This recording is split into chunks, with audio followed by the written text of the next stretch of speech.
दंडोत प्रणाम। सर्वज्ञ श्री चक्रप्रभूंनी अनादीचे व नित्य 4 पदार्थ सांगितले आहेत। जीव, देवता, प्रपंच व परमेश्वर। यापैकी जीव आणि देवता आपण बघितल्या।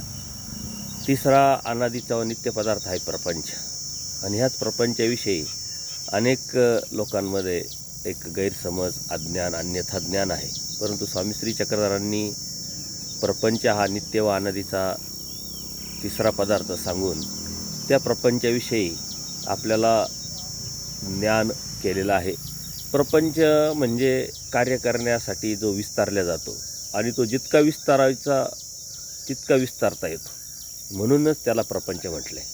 आता प्रपंचामध्ये जीव ज्यावेळेस देवतामळ घेण्याच्या अगोदर जो देह त्याला असतो त्याला सूक्ष्म देह म्हणतात, त्याला सूक्ष्म प्रपंचसुद्धा म्हणतात। आणि देवतेचेच मळ घेतल्यानंतर जो देह या जीवाला मिळतो त्याला स्थूल देह म्हणतात, त्याला स्थूल प्रपंचसुद्धा म्हणतात। परंतु साधारण मुख्यत्वे करून प्रपंचाचे 2 भाग पडतात, एक कारण प्रपंच, एक कार्यप्रपंच। कारण प्रपंचातून कार्याला आलेला कार्यप्रपंच असतो, परंतु हा कार्यप्रपंच अनित्य आहे।